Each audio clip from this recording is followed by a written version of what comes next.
So I'm excited to be back because I feel like we were supposed to do WrestleMania and we didn't. Welcome to WrestleMania. It was so stupendous, but it's not the best part. I got us a guest. Oh, who? I got us an Who? actual. I got said nope. It's not on that side. It's on the other side. I got Hook. Oh, Yeah. Hold on. Let me let him in. Hold on. wait. Do we still want to be in this? Yeah. Change the mode. Come on in. Sit down. How you doing? How you doing, Hook? How you doing? Hello. Hi. How you doing? You say anything, Hook? He's just. What is he doing? Did you bring a bag of chips in here? I think those are Doritos. Yeah. So, what's it like on Rampage? What's it? Your dad is Taz. That's crazy. Why can't Danhausen curse you? Okay. I could see. Yeah, this wasn't good. This was a mistake. Okay. Yeah. I mean, maybe we could have salvaged this if we were a video podcast, but we're Yeah. not. But we're not. All right. Let's go. Let's go to the intro. Okay. Okay. This is a mistake. Ladies and gentlemen, welcome to a podcast all about wrestling. In this corner, an author and a black belt, Kibbles. Kibbles? What kind of name is that? Pookie the Wolf is the best. I forgot my copies. And in this corner, Pookie the Wolf. Pookie the Wolf is one of the best. Welcome to the Kibbles and Pookies Squared Circle. Welcome to WrestleMania. It's the most stupendous WrestleMania we have seen in a very long while. I'll tell you what. I'll tell you what. What did you like about it? What was your favorite parts? Let's see. I liked Rollins and Cody. Even though I knew Cody was coming, it still was like really cool to like hear his music and see him come up, and like it still had like that really cool vibe to it. Yeah, it was very nice to see. It was. I actually thought about it. It was exactly like they basically did exactly what AEW did for CM Punk. They like made a bunch of like nudges at it, but never officially announced that it was him. And it was almost like everybody who is on the internet looking at stuff was in on it type thing, which is what AEW did when CM Punk debuted. They never said he was going to, but it was like everybody knew it was going to happen. That's true. But one difference is anyone could have seen the CM Punk thing. You had to buy it on pay-per-view in order. Sorry, what is it called? A premium event? Premium event. You had to buy a premium event on Peacock. Bones, one of my friends, Bones, he ended up watching it because he got the 2 weeks for free or something. Oh. Which I wasted on last year's WrestleMania. It's only $5. Wasted quote. So I liked that. I liked Bianca and Becky. That was really good. I saw some of that. I fucking loved all the Stone Cold shit, Mhm. both nights. It was awesome. What else? Edge and AJ. I liked that. What were you disappointed by? Lesnar and Reigns. Were you really? I was Well- expecting more. Okay, so it was. But I don't think I even saw that match. There also seems to be like a rumor floating around that Reigns got hurt during it. So like they might have like changed some stuff around or not done as much stuff because he like messed up his shoulder. When I watched the highlights, Don't know if it's true. Just I mean, it doesn't matter. They barely have him wrestle to begin with. Like Yeah. they set him up for something. But I mean, that could have been the reason why the match was a little bit Yeah, more of a they were- letdown than I wanted it to be. The same. Same I was gonna say is what's his Pat face? McAfee, that shit was terrible. Yeah, Jesus Christ, Vince. Don't ever fucking do that Yeah. again. But like Pat McAfee did a good job. Oh, Pat McAfee We- did a I great mean, job. I feel like people who've seen him before, they're like, yeah, we know he can do this.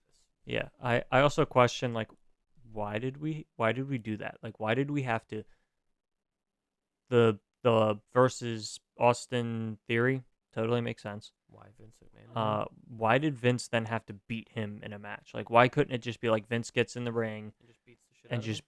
beats him up with Austin Theory's help, and then Austin comes out. Like, why did it have to be a whole like drug on like 10-minute fucking thing?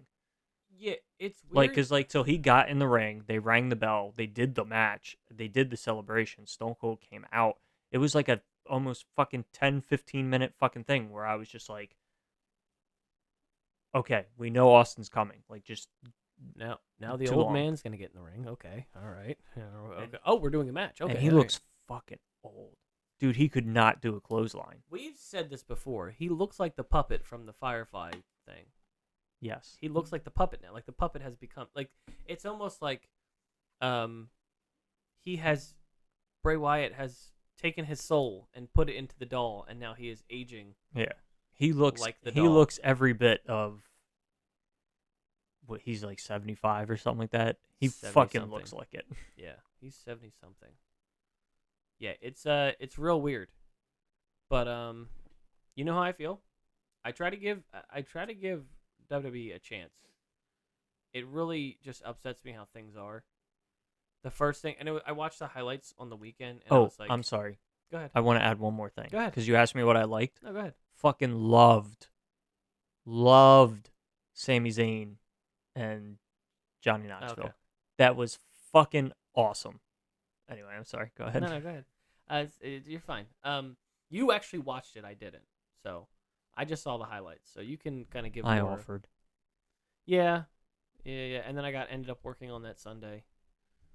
So it's just like Saturday was. What was Saturday? I had something Saturday. You were like, I'm streaming with the boys. Yeah, I was recording something with them. And then And I was like, okay. Sunday I had to work, which And- was why I was like, even if I did go, I'd be like, oh, I have to leave at a certain point because I have to wake up the next morning at 5 a.m. Yeah. and go to work. And Brad was like, where's Darren? Tell Brad to shove it up his goddamn ass. And both nights, the main show started at 8. And I think both nights they were done around midnight.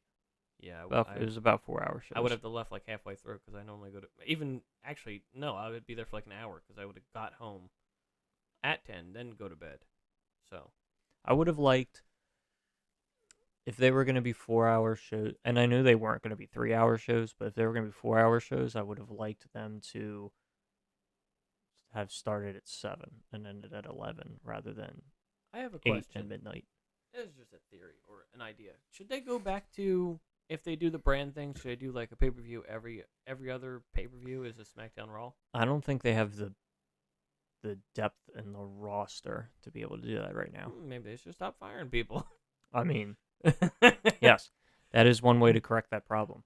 I don't think they have the depth in the roster. Like, they don't have enough people on each individual show to be able to carry over to have enough of a pay-per-view quality feud to do that right now. At least that's how I feel. Well, yeah, I know, I agree because there's not enough. It just seems like when I watch the two shows, they just seem like a lot of filler. Like it's a whole lot of nothing. Yeah. Like even Friday night. Did you watch the Friday night with at the end? With Shinsuke Nakamura. Yeah, I was like, what do they do? Like, by the end, you almost get to the point where you're like, what is this for? Why are they doing this? Yeah, I think they did that because I think they want to set up Nakamura. My guess is that Nakamura will challenge Reigns next, because otherwise I don't know who challenges Reigns. Why not Cody Rhodes? Could be Cody Rhodes. Is Cody Rhodes doing anything? Not right at this moment. Okay. He came out. He gave like a heartfelt I promo. saw that. Yeah.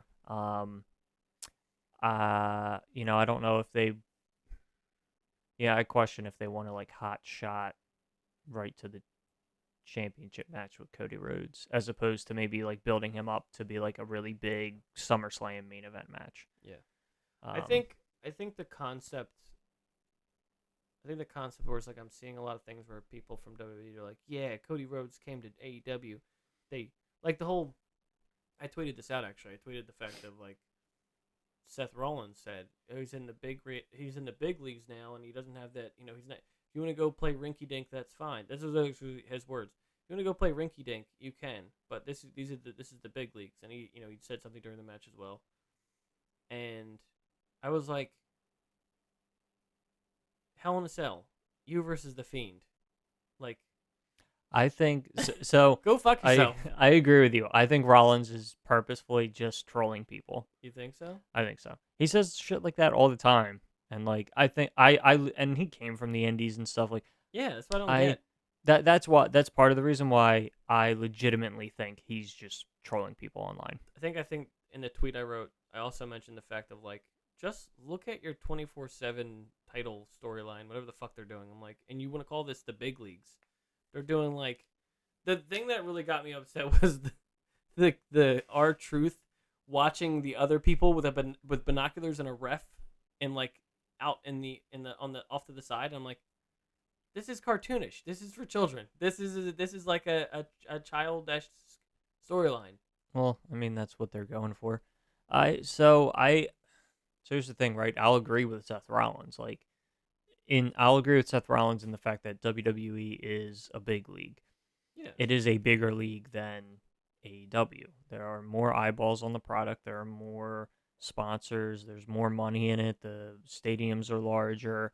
The production value is bigger, better in terms of that statement. Yes, correct.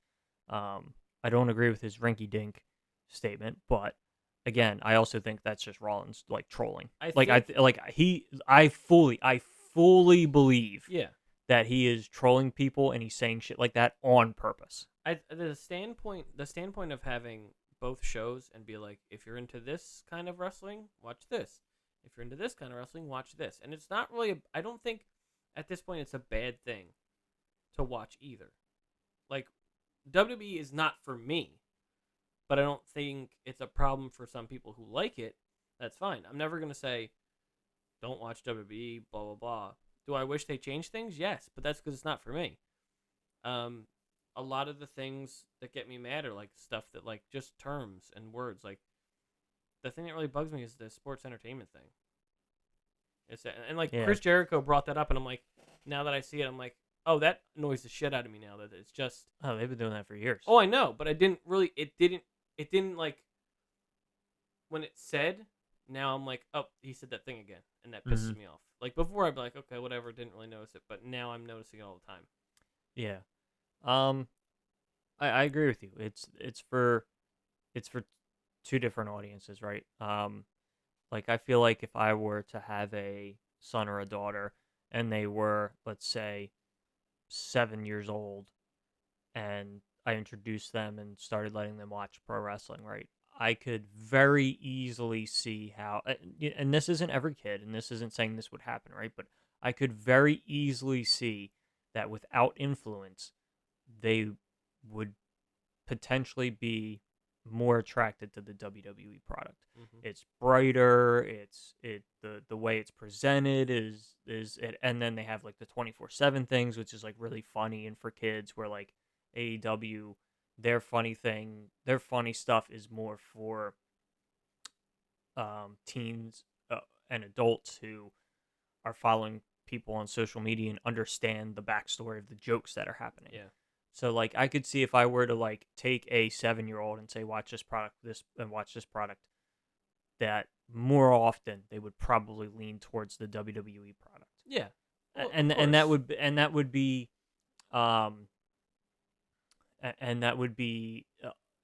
if it was I'll say untampered with, right? Like if I were to show wrestling to my kid would probably lean more towards AEW because because logically what would happen in the kid's brain is they are seeing what their father really likes and wants to be a part of that too, so they would gravitate towards AEW because that's what I prefer. So if you're a fucking idiot and you like WWE, right now, but like if I were to have a kid and not interfere in that and show that I like one over the other, that'd be easier to get into as a kid. Yeah, exactly. I think so. Like I see where, like, just I can totally see where things like that are. No, I understand that. It just gets me frustrated to see some of the stuff they do and go, ugh, who was watching this? I agree. There's also a typecast of the hardcore fan base who are generally, you have to piss off really, really badly to make them go away. Those are the people that turn it on because habit. People who are habit watchers are the hardest people to turn away. They turn it on because they've been doing it for years and decades. Yeah. Where they've been turning it on every Monday night, turning it on every. I mean, SmackDown's a little bit different because it's shifted nights a few times, but like Raw has always been Monday night. Has always been on at the same time, except when they extended to the 3 hours. And people have been doing it for decades, and it's incredibly difficult to break the habit of they have, let's say they get 2 million people watching. I wouldn't be surprised if at least 500,000 of them are not actually watching. It's just on in the background because they have a habit of having Raw on. Yeah. The way I explain it to, say someone like AJ, I'd be like, Apex is AEW, and Fortnite would be, because it's more flashier, it's more for kids, it's not as unforgiving, it's more of like I want to say a slower pace. I don't want to say they dumb it down, but it's definitely at a slower pace. Like, things happen, and you're like, a match will get started, and like, they'll say, hey, this match is up next, and then like a half an hour later, you're like, all right, the match is starting. I'm like, why is this date? Like, they have so much more time on. Like, I think they do the same amount of matches, but do it in 3 hours. It's just like, if you guys, I mean, you could see they kind of spread themselves thin because all the people that they get rid of, they're like, we don't have anyone else to wrestle. You know, we don't have any other matches to do that tonight because we don't have enough people. You know what I mean? Yeah. And trying to do things like keep people from fighting someone till a pay-per-view is even harder because you barely have anyone else to fight, you know? You can't build up anybody. WWE, specifically Raw, tends to do things like this. AEW, I don't think, has ever done something like this. And it's actually a little bit of a... Sometimes I feel like it's a little bit of an edge for WWE. I see what you did there. Yeah. Go ahead. Sorry. They have storyline throughput. There will be some type of segment, not all the time, but a lot of time there will be some type of segment that starts the show that is the bookend of the show. Take Kevin Owens and Seth Rollins. I think there was that one Raw where they fought over who was going to have Stone Cold as the guest, right? Mm-hmm. And I think it started, I could be wrong, but I think it started with a promo at the beginning of the show, and the end of the show was the match. Mm-hmm. So there's like a storyline throughput of like you're following something from beginning to end during the course of a show. But doesn't that but show like you? AEW never does that. Doesn't that show you though the fact of like instead of and you'll see it with AEW with WWE or like SmackDown or Raw. They'll have something at the top of the hour so that way you stick on the show and then you're watching it for the rest of the hour. AEW's like this thing, end, and that's it. WWE is doing this thing where they're going, they're trying to do at every hour something that you might be interested in, so that way you stick around for those 3 hours. You know what I mean? They're trying to spread it out to be like, yes. Hey, remember the main event is this thing, but it's just like this stuff's kind of boring, but just wait till you get to the end. Like it's gonna be worth it. Like it's yes, yes. Absolutely. I think there's more, and this is the thing, like, I'm sorry, but there's more of a gap to go, why am I still watching this? You know what I mean? Correct. AEW has less of a gap of why am I still watching this? And because they do that, you actually don't notice that AEW does the same thing. Yeah. I know they do it. They're like, thing. oh, CM Punk is going to start the fucking show, so we get everybody watching. Yeah. And then the Adam Page, Luchasaurus and Jungle Boy 6-man tag match starts at the 9 o'clock hour, so you're getting everybody to watch for the 9 o'clock hour, and then you have your main event, which I actually think hurts the main event sometimes. The gap term is what I couldn't get down, and I was like, yes. That's what I meant. AEW has so much going on, you don't notice the gap. AEW has so much going on, you sometimes don't notice that they book the hours that way. Yeah, because even when I look at the time, I go, where are we at right now? Oh, okay, it's 9 o'clock. They're doing this thing. That's why a big segment's happening. Which I get. So AEW, I've been wanting to talk to you about this. Go ahead. Because I messaged my group of friends on Wednesday. So AEW did something this Wednesday, and this past Wednesday, and I'm so happy that they fucking did it. I've been waiting for AEW to do this. I do want to bring that up too, as well. This last week's AEW. So I've been waiting for AEW to do this. AEW started booking matches, segments, rivalries, things week to week leading into the next week's show. And it gets me more excited to watch the next week's show. It gets me more invested in the things that are happening. By that, I mean, we had the Jericho, the Jericho Society, and they got jumped. And so they were like, we're going to hear from Eddie Kingston this week. We're going to have a 6-man tag match next week. This week, they were like, Samoa Joe's fucking debuting.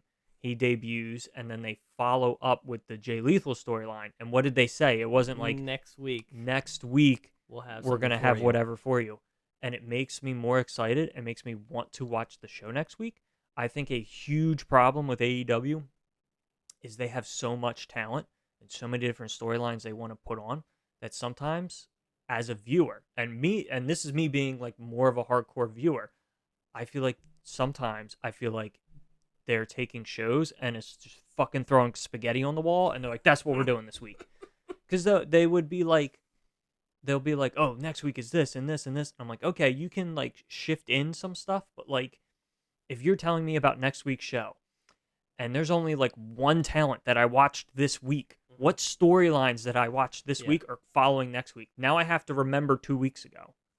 Because they were doing interchangeable weeks, right? Where they were like, oh, you won't hear from this person for another 2 weeks. Yeah. And I think that's a huge detriment to AEW capturing more audience. I'm not saying don't use other talents with it, but like, you need to take 2 storylines. Give me that same storyline next week, and you can filter in five other ones, and then take 2 of those other ones and filter them next week. Yeah. Like, always give me 2 or 3 things to flow through. I think they covered a lot of stuff this week. Yeah. Like, don't give me something brand new every fucking week, because now you're killing my attention span to figure out the other pieces. Yeah. I think and that might be a star power thing, where like we might have lost somebody or might have someone injured and have to kind of take something out. But this past week, Rampage felt like a Dynamite. Yeah. It felt really good. Like, Dynamite was fantastic, and then Rampage, I'm like, because like, but you and me both on that Saturday had the convention we went to. I don't know. I was like, I don't know if I'm gonna stay up and watch this because I want to go to bed. But I stayed up and watched it, and I'm glad I did, because that was fucking just fantastic. It felt like everything was just, and even Dynamite was like, just everything was on top of, like, it was fantastic. And like, if you're a Rampage watcher, week to week, every week you're getting the next piece of the Team Taz versus, which I like, Swerve and Keith Lee, and it's like every week they might not be interacting directly with each other, but they'll interfere after the matches, or they'll have a promo, or they'll have, like, every week we're advancing the storyline. Could you imagine people who don't pay attention to Team Taz or the Swerve and Keith Lee thing and go on Dynamite, this past Dynamite, go like, why are they fighting? And be like, I don't watch a Rampage. Why are they fighting? Like, oh, they've been fighting on Rampage for a while now, and we're actually including them on Dynamite this week. So yeah. I just sometimes I feel like there needs to be, it's weird to say, but it almost feels like sometimes the circle of who you're predominantly featuring needs to not be a week to week puzzle, but instead needs to be a storyline to storyline or a pay-per-view to pay-per-view puzzle. These are the talents we're focusing on for Double or Nothing. When Double or Nothing is over, some of those talents will stay, and some new talents will come in, and other talents will filter out. And these are the ones we're focusing on until All or Nothing. So-and-so needs a break, go do that. Correct. After that pay-per-view's over, bam. Yeah, I think AEW has a huge problem with having so much talent that they want to put out there that sometimes I feel like watching the show is like some kid was just like some 8-year-old kid was just like, I want to see this match and this match and this match and this match. And then they're like, and next week I want to see this other thing. But like, even this last week watching Dynamite, I was like, I thought of you because I was like, it seems well structured right now. Like everything is very well structured. Because remember, the couple weeks ago, you were telling me how they were all over the place, and they were all over the place with stuff. And this week was one of the few weeks where I wasn't watching the show and felt like the show was rushed. Mm-hmm. I will honestly say almost every single Dynamite I watch, there's at least 2 points during the show where I'm like, I feel like they're just trying to rush to get like 15 things in this show, when like it just take one or two of those things out, man. Just take it, and then we can let it even all even if breathe. it's something small as a promo, you don't have to do too much of like having someone come in the ring and then say some couple of stuff and then have them leave. It's just like the stuff they need to just. I don't know. It's weird because you're explaining it perfectly, but I don't know exactly how I'd be able to explain it to be like, yes, they did it right this time, but last time I'm like, I can't really put my finger on what it was. I feel like it's two things, right? Trying to push too many talents at one time. Mm-hmm. The second thing is trying to put too much on every show. Yeah, that's true. Like, there have been so many times where I'm like, oh man, if they had just taken this one thing out, the show would have just flowed, and I wouldn't have felt rushed. Do you find it weird that, and I don't want to be that person again and come after it, but like WWE focuses so much on the titles, and AEW, I feel like I barely see titles. Like I honestly have not. I feel like I barely see Jurassic Express anymore. Yes. And that's partially because WWE has a premium event they need to sell every single month. So you need your champions to be building up and having that thing every single month, whereas AEW don't. But I'm saying like AEW seems like they don't care too much about what titles, who has what title, or who's mainstream. And I know it's because of that whole pay-per-view thing, right? But it also just feels like the only thing they care about right now is Roman Reigns and his thing. So I'm like, I'm still kind of like, I feel like AEW could do a better job of presenting their champions on a weekly basis. Mm-hmm. That doesn't mean that I want to see the champions in a match every single week. Yeah. No, Nor should they be in a match every week. Exactly. You become the champion, you have a match maybe every 3 weeks. Mm-hmm. And the story should be more about the beginning of the story should be more about the people becoming contenders, and then you can go into your story of the contenders versus the champions. Yeah, I'm a little shocked by the fact that they're doing Cole and Paige again, because I'm like, what left can you do? So I don't. Well, yes, I think it's just a holdover because it's so long until Double or Nothing. Yeah, that's true. Like they already said, they're having that match on Friday, so they have that match on Friday. I think Hangman wins, and then we get Hangman and Punk at Double or Nothing. Excuse me. Yeah, no. I think they just did that because they wanted to keep Hangman and Punk away from each other for a couple weeks. Yeah, I'm excited. Like, that's the one thing that I really do like about the fact that they don't have a pay-per-view every week. Yeah. Because like for example, and we could bring this up because I mean it's what you have right there on the screen, but this Friday was an amazing match, and I'm like, this has nothing to do with any title, and I'm gonna be honest, in like my personal opinion, could care less a whole. Never really liked Bryan Danielson, never really liked Jon Moxley, never really liked William Regal, but this is interesting. Like this is fun to watch too, because I've always liked the best friends, and I always liked Wheeler Yuta from Pennsylvania, from Philadelphia, Pennsylvania. But I've always liked this guy, and I'm like, this match was amazing, and it made me enjoy it to the point where there's no titles involved. It's just good wrestling. Correct, and it's definitely because they took the time to. Sorry. Correct. You better come correct. Correct. It's because they took the time to tell this story with the Blackpool Combat Club and Wheeler Yuta. Like, Moxley definitely had like a really good match with Wheeler Yuta like 3 months ago or whatever it was, and I didn't give a fuck. Yeah. But like now I do. Yeah. Because there's a reason to care. It's one of that match and storyline is one of the better aspects of AEW. Is when you get that really good match mixed with that really good storyline. which AEW doesn't always do. Sometimes they're like, here's just an amazing match to have an amazing match. And it's okay to have those. Yeah. This one, like, is a nail in the coffin because it has the story attached to it. Yeah. And I feel like I remember I made a prediction. The House of Black, when House of Black became a thing, I remember specifically saying to a bunch of people that I think House of Black are the ones who dethrone Jungle Boy and Luchasaurus. I've actually started changing my tune, and I feel like Moxley and Daniel Bryan are going to dethrone Luchasaurus and Jungle Boy. I mean, I could see people cheering for that. I don't know. I'm starting. I think probably part of changing my tune is because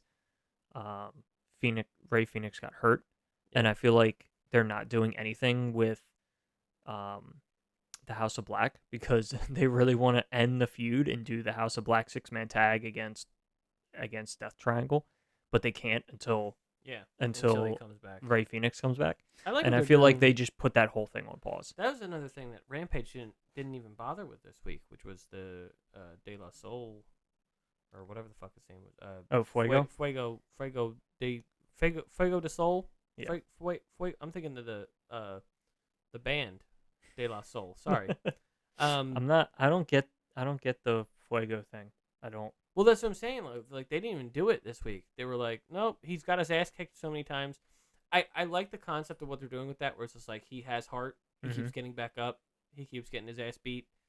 But like, at what point? Like, it almost seems like that kind of thing where like, do this Fuego del Sol thing until Death Triangle comes up and goes, hey, we're back. Like that kind of thing. Yeah. But like they didn't do anything this week, and like we didn't even touch on ROH. Like you brought up Samoa Joe, we didn't even bring up the ROH stuff, and I'm like, right. Did you watch all of Rampage? Yes. Did you watch the qualifier, the women's qualifier? Yes. There were so many people booing for Red Velvet as soon as Willow got pinned. I was like, I tweeted out like a bunch of times. Like I tweeted directly to Tony Khan. I'm like, give us more Willow, because obviously people fucking love her. And I was like, I didn't even watch the ROH matches, but I'm like, she's great. Like the fact that and then she's been on Dark and all this like other stuff. But I'm like, yeah, put her in there more. Yeah, I'm not a big Red Velvet. And it's not even a thing of Red Velvet, but it seemed like people wanted Willow to win. Yeah. So I don't know. That would, and if Red Velvet ends up getting eliminated, it's just like, who cares whether or not she won or not? Like you know. This is very interesting. So I have found this whole tournament thing very interesting because they're going about it a very different way than you would traditionally see it by anybody else. Mm-hmm. So clearly what they're doing is they're doing qualifying matches, and 8 men and 8 women are going to qualify, and then it'll be an 8-person tournament. Mm-hmm. So if you were going to do that and make, unless they're going to come out at the end and be like, these 4 people didn't have to qualify, why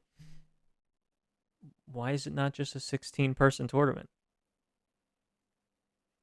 Because it's the same number of matches. Yeah. So you're saying like to do a women's... This is how I but see no, it. if the men and the women... Listen, this is how I see it. Tony Khan wants to do a King of the Ring.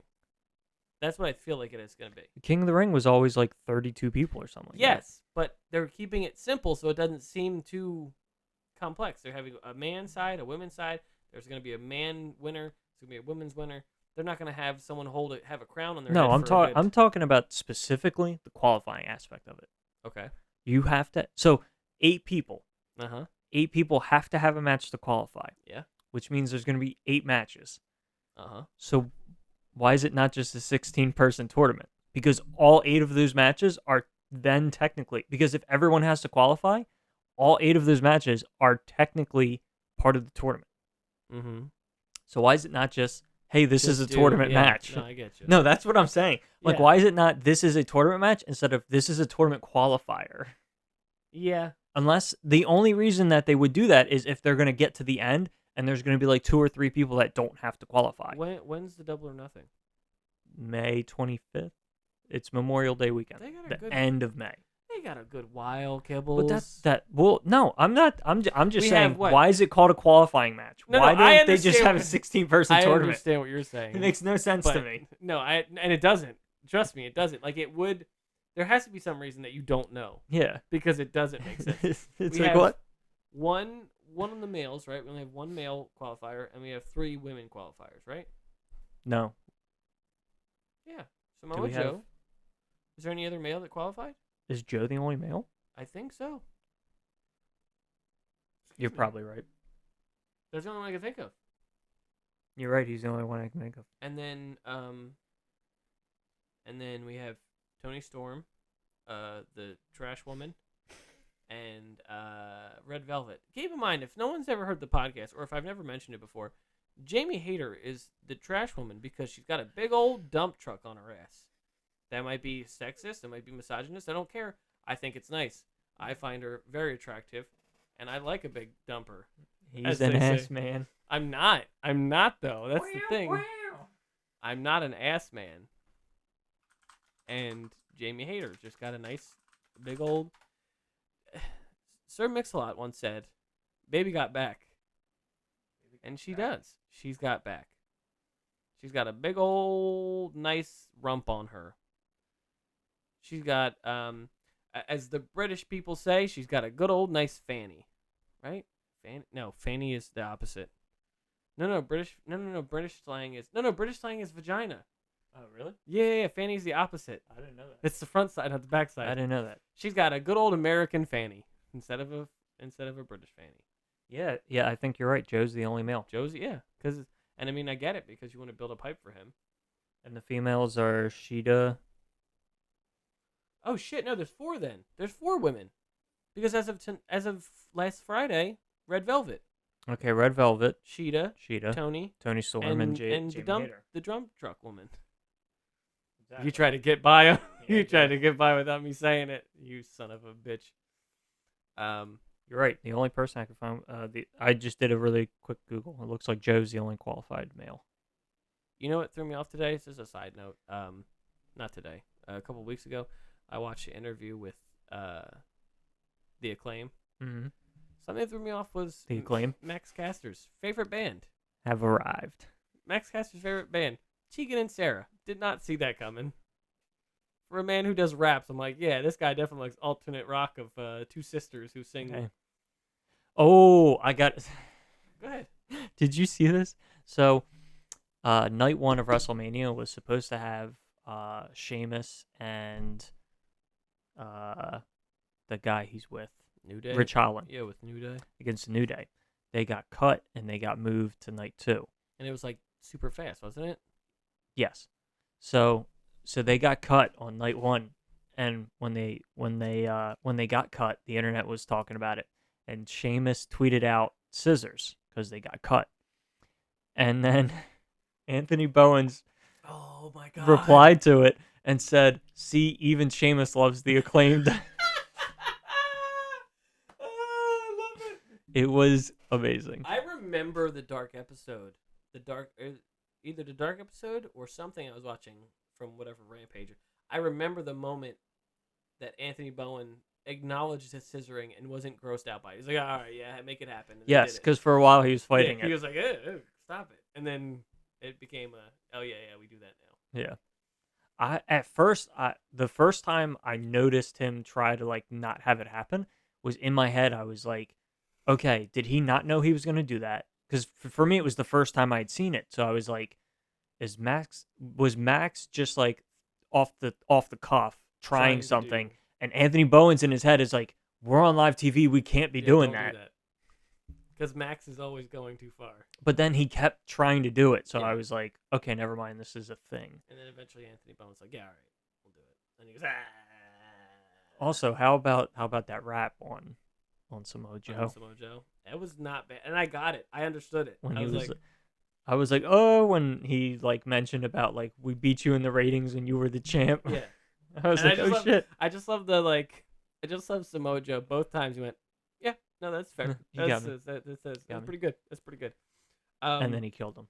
The CM Punk one I didn't get because of the fact that I forgot the Z-Pack story. I've heard it before, but I forgot about it. I'm like, oh yeah, I do remember that because the fact that he shit himself. Yep, that was a good one. The was a good one. The Moxley. Moxley, which one was that one? He did one. I think it was when Moxley like first came back, and he did one on a Moxley where he was talking about like how he tried to like how his wife is trying to get him on oral sessions and stuff. Oh, yeah. He like made an innuendo with the fact that it's called oral sessions. I do remember that one. That one was good. Yeah. So WrestleMania, not a fan of. Wasn't a fan of. Thought it was very, very flashy and just stupid. And not overall, I thought it was good. I'm sure I would have loved Bianca versus Becky because there's two. That was good. They're two good wrestlers who will have a good time. That was good. Becky fucking kicked her in the face so goddamn hard. Oh yeah, I saw that. She flipped and was like, "Pow!" Yeah. The black eye, swollen. That was like the thing with my coworker who I've slowly gotten him into stuff where he comes into work one day and goes, why would Cody Rhodes leave a company he started? I'm like, I don't know. I said, I don't understand that either. Yeah, that's it. It's very weird. There obviously was some disagreements, but I also feel like, I mean, Cody and Tony Khan have both said that they had some differences, but they left on mutual terms, and like it I mean, maybe someday we'll hear like the real reason behind it, but like it's actually kind of weird to like say like, okay, we're having this like really big parting of ways, and neither side is like going on like a podcast or something and being like, here's all the dirt on the motherfucker. Yeah, like so many people do with WWE. Like Cody Rhodes isn't I'll probably tell you why there isn't that, what you just said. Cody Rhodes isn't going on Twitter and saying something where the point where Tony Khan lashes out and says something he shouldn't, like he does most of the time. Yeah. But I think it's because Cody Rhodes does not want to. He doesn't want to burn any bridges. He's like, I love wrestling. I love both companies. It's something I've always grew up on. And I respect that. I don't like Cody Rhodes, but I'm like, he cares about the companies to be like, he wants both to thrive. He doesn't want to have this thing where. Well, that's because he realizes that if there's genuine competition, everything's better. There's a video of John Cena saying why AEW is good for business. Oh, AEW is amazing for business. The way he put it, it was like one of those shorts on YouTube where it was like literally he said it in a minute, and I'm like, yeah, that makes sense. Mm-hmm. He goes, it's perfect for someone who wants to. The part that really got me was he said, it is perfect for someone who is trying to lace up their boots. There's options. Correct. So he's just like, yes, I get that. There are options where you can make a living. It's great for the wrestlers. It's great for the fans. There's a reason why when you talk to people about when their favorite time of professional wrestling is or whatever, most of the time people are like, oh yeah, it was during the Attitude Era, it was during the Monday Night War, it was when WCW and WWE were going against each other. It's because competition makes everybody better. Yeah.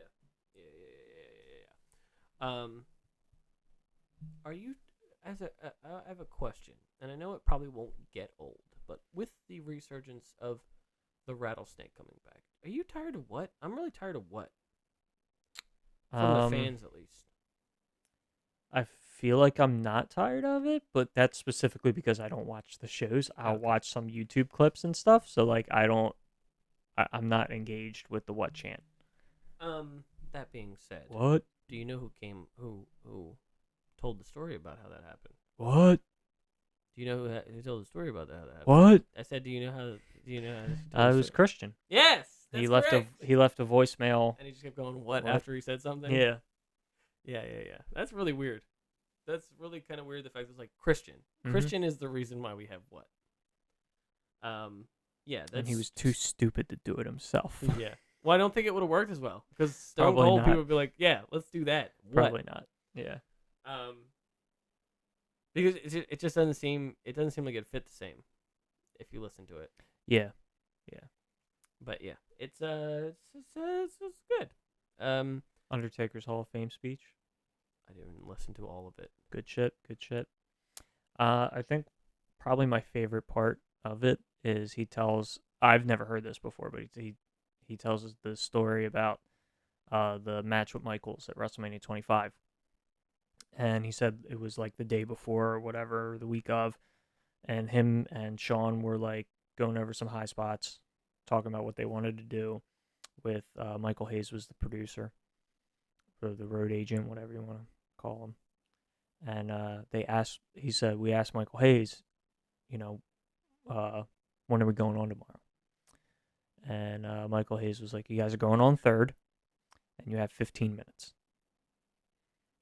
And Taker was like, so I looked at Sean. Sean looked at me, and we were not happy. So they apparently then went and talked to Vince, and he said we got shifted to later in the night, and we were given a couple extra minutes, like 10 extra minutes or whatever. Mm-hmm. And he was like, so we went out there, and to make sure that it was known, we tore the house down, and everybody was mad that anybody who had to follow the match was mad they had to follow the match. And in my head, I was like, that's crazy. Like, you booked. And they had fucking such a great build for their first WrestleMania match too, like the whole Heaven and Hell thing. That's such a weird concept. And it's like you got Shawn and Taker, WrestleMania 25, and you're like, yeah, you guys got 15 minutes. You're on third. That's so weird. Yeah, because it's like those are two people from like the Attitude Era. Yeah, it's very strange. Why wouldn't you? Like, that's the group of people that are still around. Like, very strange. And they, at that point, they were like in like, see, I don't want to say they were in their prime because Michaels retired a year later, and that was 25 or no 26. I think was the first time where Taker won, and then he didn't show up again until next year. they'd be in like what, their 40s? No. Yeah. 40s? Yeah. Okay. Yeah. I don't know why. Late 30s, early 40s. That's But yeah, That's crazy. Crazy. And then you think about that WrestleMania 25 match. That's just weird. Yeah. It's also incredibly weird. So he said he talked about his kids or whatever real quick. And so they shown the audience his youngest daughter was there with Michelle's with Michelle, his wife, her daughter, their daughter. She's like 9 or 10. And then he then mentions, I forget what his name is, and then they flip over, and I guess the kid is like with his grandfather or something, I don't know. And he's in the tux, and there's a little boy, and he's got to be like, I don't know, 1 or 2 years old. And I was like, Jesus Christ, dude. His? Yes. Oh. Like him and Michelle had another kid. Oh. That's cool. I mean, but you also got to remember, he's now got a 2-year-old, and he's like 50 something. You know what isn't crazy. Dead is that semen. I'll tell you what. Apparently not. I was like, dude is 50 something, and he's still laying and pipe. he's still laying pipe. And doing a good job at it. I said to my dad, I was like, could you imagine being like, let's say he's like 53, right? 52, 53. Like, could you imagine if like you were like 53 and your wife is like, I'm pregnant? I mean, dude, you're going to be in your 70s till that kid is out of high school. Yeah. You're like, wow. That's crazy. But we have I mean, good for them. But it's so crazy. Undertaker Jr., so basically. I think he has 2 or 3 kids from the Sarah. Yes. Cuz he mentioned other kids. Interesting. It's very interesting. Yeah. Huh. Well, it was a good Hall of Fame speech, though. And as of this week coming up, we don't know what happened on Monday because we're recording this Sunday and putting it out on Wednesday. But tonight is Dynamite. I'll tell you what happened on Monday.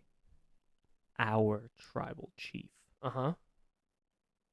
told the Usos to go get them Raw Oh, tag right, he team did say that. titles. That was the thing that I got pissed off about. That he said, "Watch SmackDown to hear what I'm going to say," and then SmackDown goes, "Wait till Monday to actually hear the real thing." And I'm like, "Come on now, this is like the cheapest way to get people to still watch." Yeah. Listen, They act like people go get hold me on, those hold on. titles. They act like people are on TV going or watching TV going like all of a sudden like in a trance going, "Yes, my tribal chief, I will My watch tribal next chief. week." I love that, by the way. Our tribe, my tribal chief. I get such a kick out of saying that Weird. I don't like it. because it's weird. That's why I like it. So I was dying laughing during his promo because he's like, "I'm over here with my 2 championships.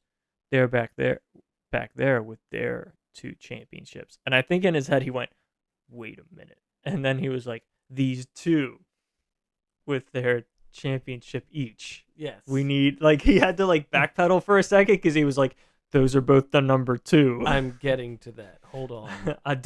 I should have said they each got their 1 championship. I'm confused since day one-ish.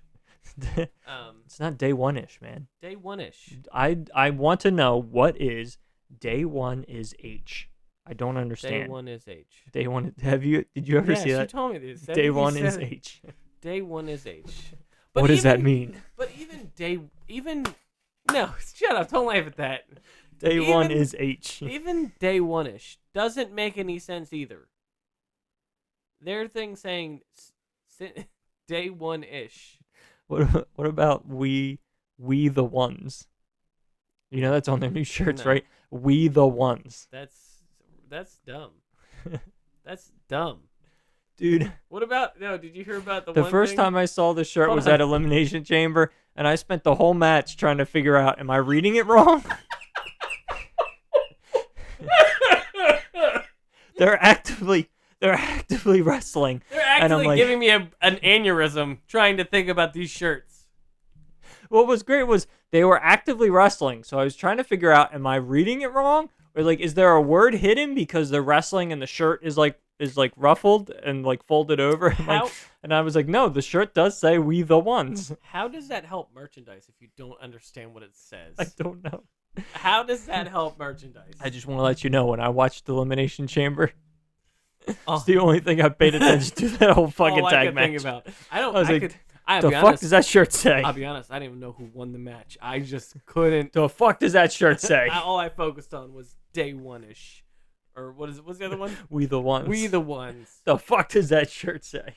I love how the Usos have become this cartoon goons, where they're literally like, I have to back up from the mic to do this. Hold on, they'll be like, I guess that means we gonna go somewhere. Yeah, it does.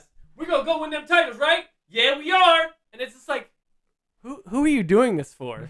They're doing it for Roman. But Because like, they should. Because New Day was right during that rap. When they weren't doing that, they weren't their best. They should go back to carrying their bags for who? Their cousin Roman. Did you ever see that rap battle? Yes. Oh, so good. My point is that they might as well go, think we should go get the tag team titles and guess. Like, they have to talk to each other like, hey, are we on the same page? Yeah, we're on the same page. All right, good. It's just, somebody's got to get some words in. Where we're at?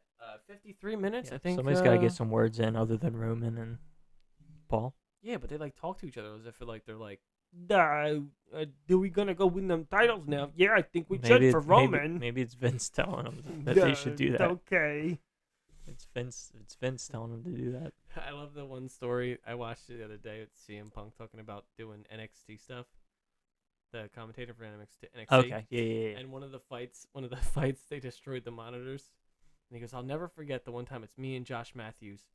And we're going through, and they go to the backstage, and then we could hear Vince in the background, look at the monitors, stay with it. And then Josh Matthews went, we don't want any fucking monitors, okay?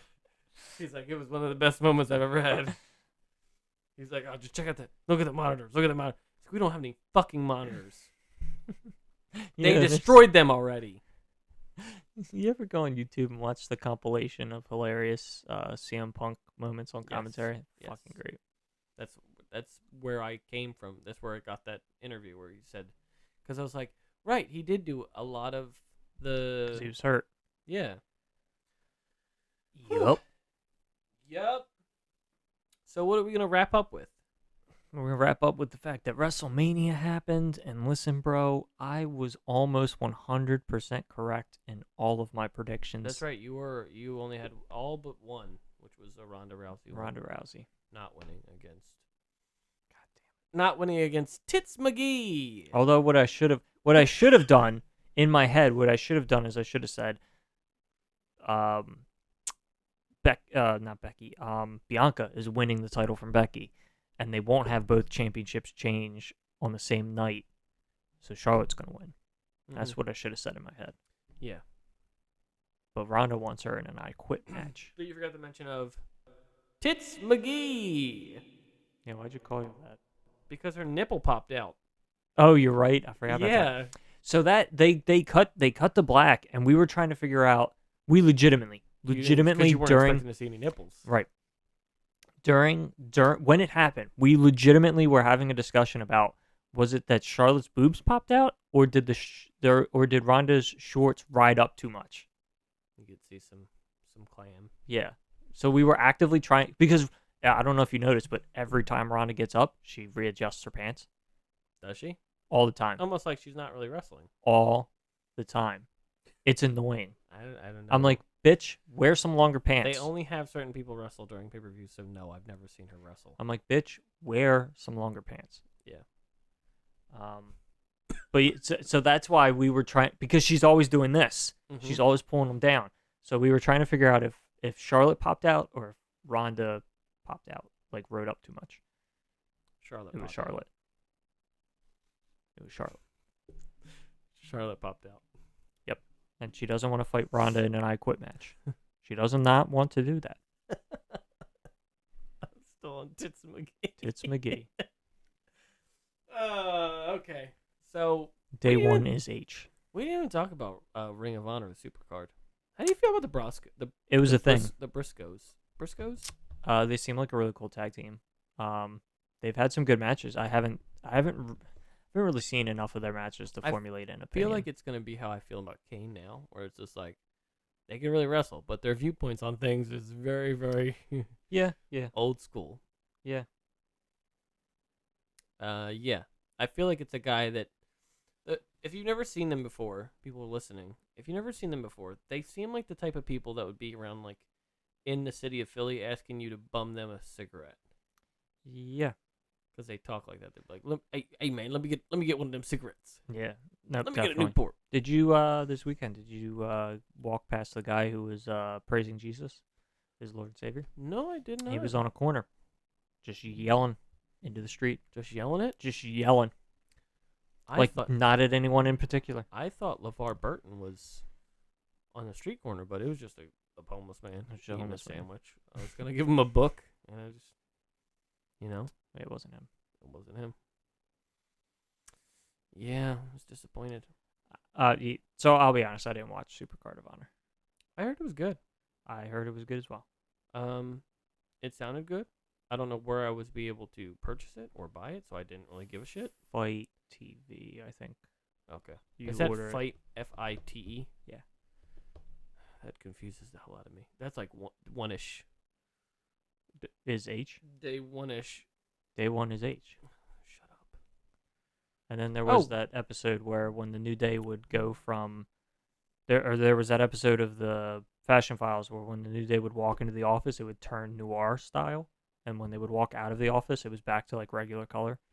And they like actively talked about it. He's like, "Why is everything black and white in here?"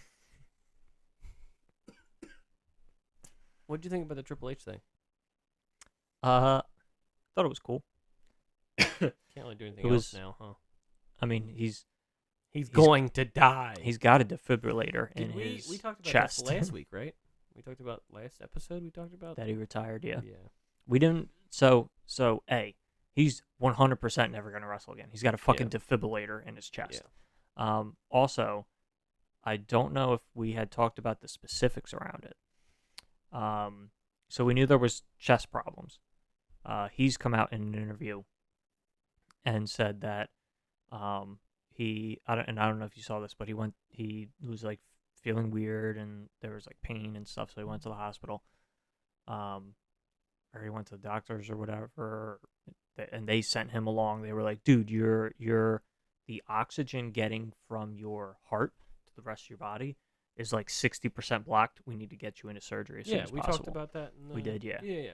Because he was like down to like 12% by the Yeah. time he was, Yeah. Like if he had waited half an hour longer, he very possibly be So dead does that right mean now. he can't lie anymore since he has a defibrillator in his chest? Yes.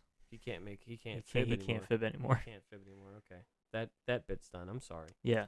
Hopefully his girls are old enough that they know Santa Claus isn't real. Oh shit. Well, no, Stephanie can still lie. Good point. She says it all the time. It was like, this is gonna be a great show tonight when she comes out. So we're at an hour. She lies every time. It's gonna be a great show. She lies every time. So we have tonight is AEW. And in a couple weeks.